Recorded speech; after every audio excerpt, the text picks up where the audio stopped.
In this AI gold rush, everyone seems to be obsessed with one thing. Who's building the biggest, most powerful model? You hear it all the time. But honestly, from a strategic point of view, that is completely the wrong question to be asking. The real question, the one that's going to decide who builds lasting, generational companies, is all about where the value is actually captured. So today we're going to take a look inside what I call the AI refinery and figure out who is really set up to win. All right, let's just dive right in with the metaphor that's going to frame our whole discussion.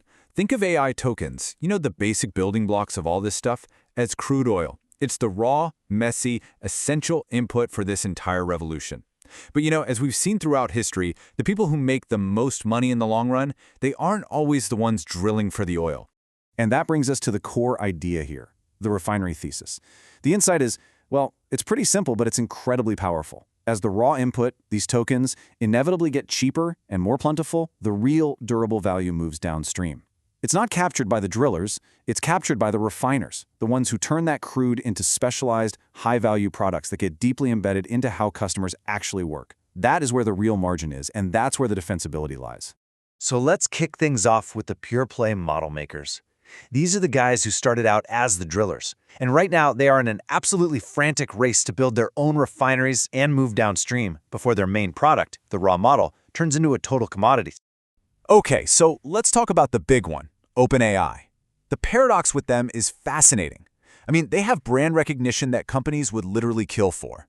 ChatGPT is a household name across the globe. But if you look at their structural position, it's actually incredibly fragile. They don't really have a unique tech moat anymore, and their engagement with users is, you could say, a mile wide and an inch deep. It's a huge brand, for sure, but that's not the same thing as a durable competitive advantage. And this number right here, really puts the problem into perspective. $1.4 trillion in committed infrastructure spend. Think about that. When you have that kind of capital intensity, you just can't make the math work by selling API access. You have to own the high-margin enterprise workflow. You have to. There's no other way to get a return on that kind of money. The arithmetic is just brutal. Now, let's contrast that with Anthropic. They've been playing the refinery game from day one. Instead of chasing 1 billion consumer signups, they went deep. They focused on embedding themselves in these high-stakes, regulated industries, think finance, software development, where things like trust and reliability can command a huge premium. Their whole safety-first thing isn't just marketing, it's become a real competitive asset in those specific markets. But, and this is a big but, here's the catch.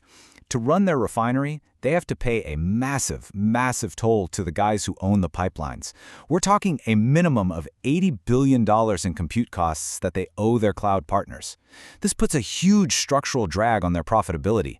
It's really the perfect example of this dynamic. The refinery might earn a nice spread, but the pipeline owner, they always take their cut right off the top.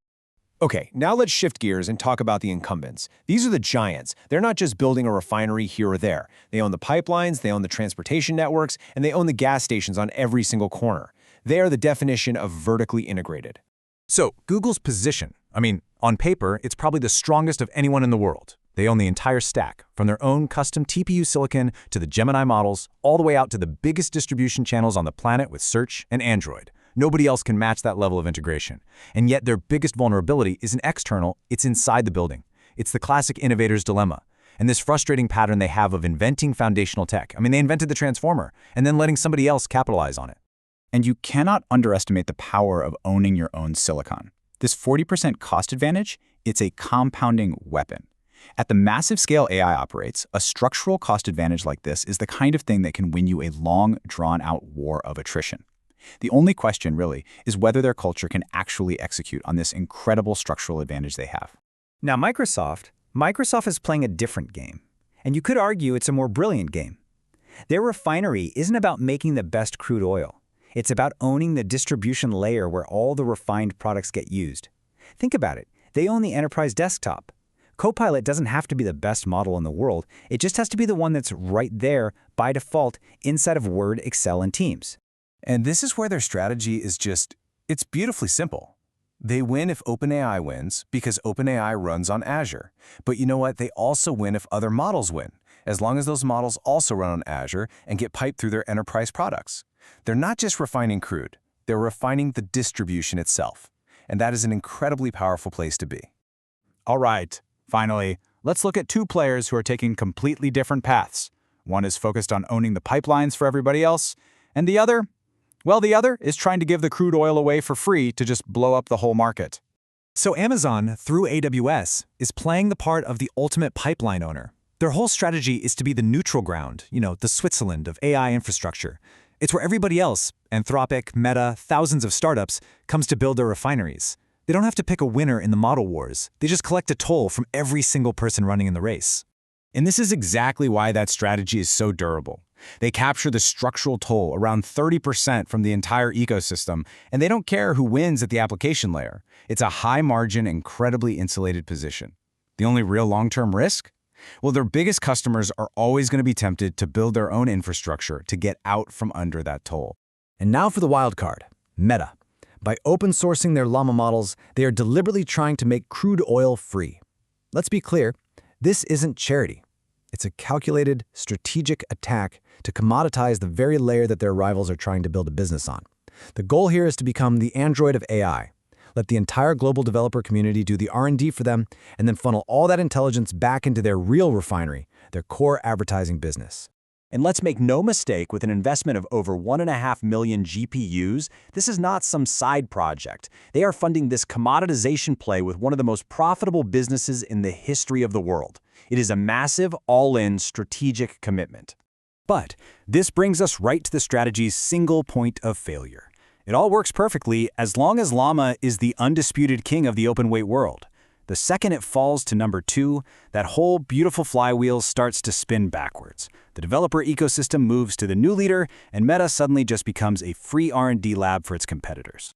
Okay, we've looked at the drillers, the integrated giants, the pipeline owners, and the ones trying to commoditize the whole space. So, what does this all mean? How do these different strategies really stack up against each other when you look out over the long term? This table, right here, this is really the whole story on one page.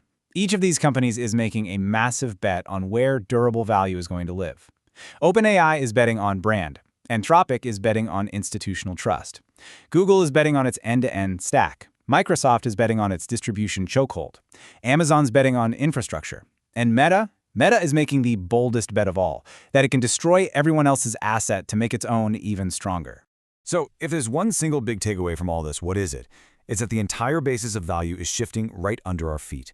We are moving away from a world where we price things per seat for humans to operate workflows to a new world where we price things based on agent-operated outcomes.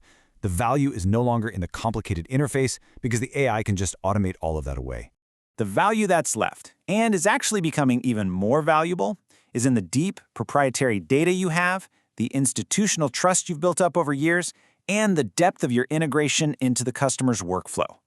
Survival in this new world depends entirely on being brutally honest about which of those assets you truly own, and then doubling down on them before that window of opportunity closes.